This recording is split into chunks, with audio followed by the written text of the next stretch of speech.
नमस्कार मित्रों, मेरा नाम है हर्षवर्धन सिंह और आप देख रहे हैं कार्यक्रम मेरे विचार से। आज के इस कार्यक्रम के अंदर जो विषय मैं आप लोगों से साझा करने जा रहा हूं वह है प्रधानमंत्री का कर्म, द कर्म ऑफ अ प्राइम मिनिस्टर। वैसे तो मैं कोई ऐसा व्यक्ति नहीं हूं जो कि प्रधानमंत्री जी के कर्मों के ऊपर टिप्पणी करे, किंतु पूर्व के ऐसे दुखद अनुभव हैं, पूर्व के वर्षों में ऐसे दुखद घटनाएं घटित हुई हैं कि मेरे जैसा एक अति साधारण व्यक्ति भी दुस्साहस कर रहा है कि वो प्रधानमंत्री जी के कर्मों के ऊपर टिप्पणी करे। देखिए, जो भारत का प्रधानमंत्री है या किसी भी अन्य राष्ट्र का प्रधानमंत्री है, वो उस राष्ट्र का प्रमुख प्रतिनिधि होता है, मुख्य प्रतिनिधि। और अगर वह कमज़ोर है, असक्षम है, निर्णय नहीं ले पाता है या किसी एक राजनीतिक दल के स्वामी की हाथों की कठपुतली है, तो विश्व के अंदर उस राष्ट्र की छवि धूमिल होती है और शत्रु राष्ट्रों को वो एक आसान शिकार प्रतीत होता है। और ऐसा हो भी रहा है भारत के साथ में। होना तो ये चाहिए कि प्रधानमंत्री को सिंह के समान होना चाहिए, शेर के समान, और उस शेर की दहाड़ मात्र से शत्रुओं को हृदयघात आ जाए। मैं आपका ज़्यादा समय नहीं लूँगा और कुछ बिंदुओं के रूप में मैंने प्रधानमंत्री के कर्म को उकेरा है, उतारा है। और ये कुछ ही बिंदु हैं। प्रधानमंत्री का कर्म इन बिंदुओं में सीमित नहीं है, असीम है प्रधानमंत्री का कर्म। तो मैं आपका ज़्यादा समय ना लेते हुए इसे शुरू करूँगा। देखिए, जो सर्वप्रथम मैंने बिंदु लिया है वह है भारतीय सेनाओं का सशक्तिकरण, empowerment of Indian armed forces. और यहाँ मैं एक चीज़ और कहना चाहूँगा कि यहाँ पे भारतीय सेना का तात्पर्य ना सिर्फ भारतीय सेना के तीनों अंग हैं, जल थल वायु सेना, अपितु अन्य सेनाएं भी इसमें सम्मिलित हैं, जैसे अर्धसैनिक बल, बीएसएफ, आईटीबीपी, सीआईएसएफ, सीआरपीएफ, राज्य पुलिस, कोस्ट गार्ड आदि। जब भारतीय सेनाओं का नाम आता है तो हमें हमारे चेहरों पर एक मुस्कान आ जाती है, एक खुशी की लहर दौड़ पड़ती है, क्योंकि भारतीय सेना भारत का गौरव है। यह हमें बाह्य शत्रुओं, आंतरिक शत्रुओं से तो बचाती ही है, मुख्यतः तौर पे बाह्य शत्रु जो कि आर्मी है, नेवी है, और आंतरिक शत्रुओं से जो हमारी इंटरनल फोर्सेस हैं, अर्धसैनिक बल हैं। शत्रुओं से बचाने के अलावा जब भी कभी कोई बोरवेल में बच्चा गिर जाए, कॉमनवेल्थ खेलों के अंदर कोई पुल खड़ा करा जा रहा है और वो पुल गिर जाए, देश में बाढ़ आ जाए, होटलों के अंदर आतंककारी घुस जाए, तो इन समस्त दुखद घटनाओं के अंदर भी भारतीय सेना हमेशा हमारे साथ में रहती है। भारतीय सैनिकों की हमेशा त्याग की भावना रही है। परिवार से दूर रहते हैं, त्योहारों में कभी सम्मिलित नहीं होते हैं, दुर्गम परिस्थिति के अंदर जीवन जीते हैं और आवश्यकता पड़े तो अपने प्राणों की आहुति भी दे देते हैं। इसके विपरीत क्या हो रहा है? इनको हमेशा प्रतिक्रियात्मक कार्यवाही करने की ही नसीहत दी जा रही है, रिएक्टिव अप्रोच। यू रिएक्ट, जब आप पे हमला हो तब आप सोचें कि अब क्या करना है।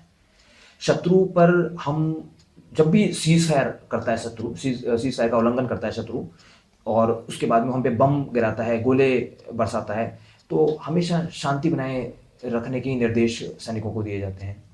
अगर कोई प्रेरक कार्यवाही, मतलब प्रोएक्टिव एक्शन अगर कोई ले ले, तो इसे शत्रुओं के साथ हो रही कथित अमन की आशा में विघ्न मान के इनको चुप करा दिया जाता है कि तुम हमारी अमन की आशा खराब करना चाह रहे हो शत्रुओं के साथ में।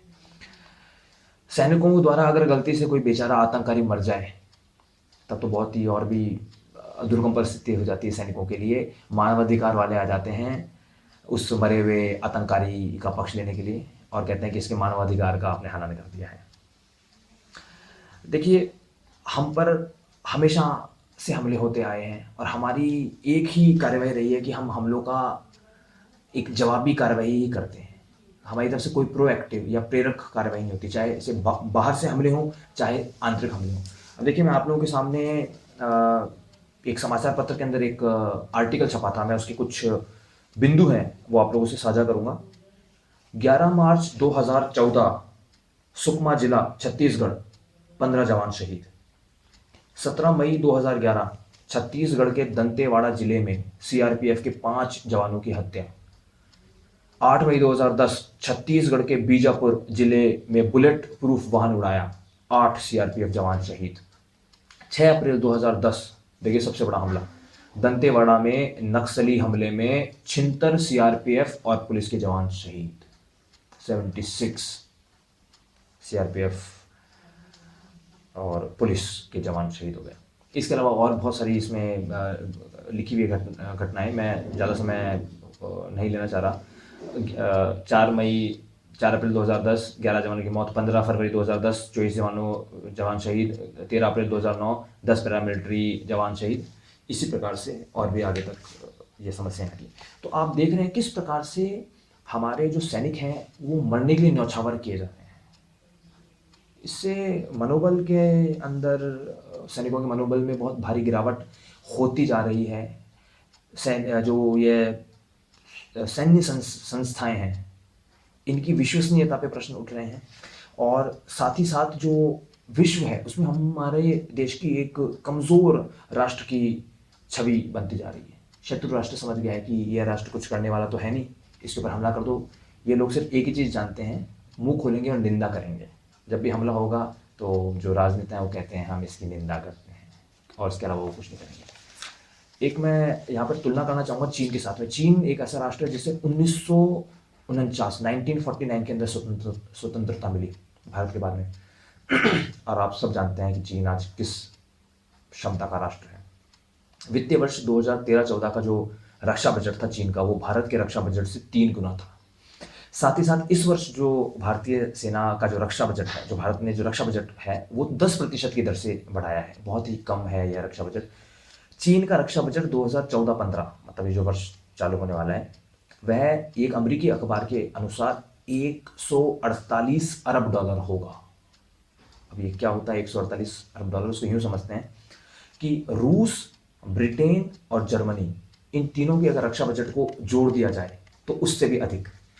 यहाँ पे मैं ये नहीं कहना चाह रहा हूँ कि हमें चीन की बराबरी करनी है, पर हमारा रक्षा बजट कम से कम इतना तो हो कि हमारे जो सेनाएं हैं वो क्षमतावान हो सकें, सैनिक हैं उनको अच्छे हथियार मिल सकें, अच्छा वेतन मिल सके, अच्छा जीवन जी सकें, अच्छे वाहन हो उनके पास में, अच्छे संचार की व्यवस्था हो। इसी के साथ में एक वोट बैंक की राजनीति भी इस बार खेली गई है। भारतीय सेना के अंदर समान पद और समान पेंशन का प्रावधान चालू कर दिया गया है, जिसके लिए जो स्वीकृत राशि है वो 500 करोड़ रुपए रखी गई है। बहुत ही कम है 500 करोड़ रुपए। और एक समाचार पत्र के आर्टिकल के अनुसार यह राशि 2500 करोड़ 2500 करोड़ रुपीस होनी चाहिए थी, बेयर मिनिमम। तो बहुत ही दुखद स्थिति बनती जा रही है। फिर भी भारतीय सेनाओं के चेहरों पे सदैव एक मुस्कान रहती है, वो हमेशा तत्पर रहते हैं, वो भयभीत नहीं होते। ऐसे जो राजनीतिक कारण सेना को कमज़ोर बनाने के लिए उत्पन्न होते हैं वो भयभीत नहीं होते हैं।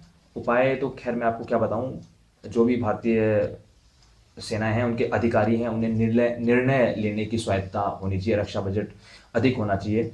सेनाओं से संबंधित जब भी नीतियों का निर्धारण हो तो उसमें सैन्य अधिकारियों को सम्मिलित करना चाहिए, और जब भी आंतरिक और बाह्य हमले हों तो उनका मुंह तोड़ जवाब देना चाहिए। तो जब भी कोई देशभक्त प्रधानमंत्री आएंगे तो इन मुद्दों पर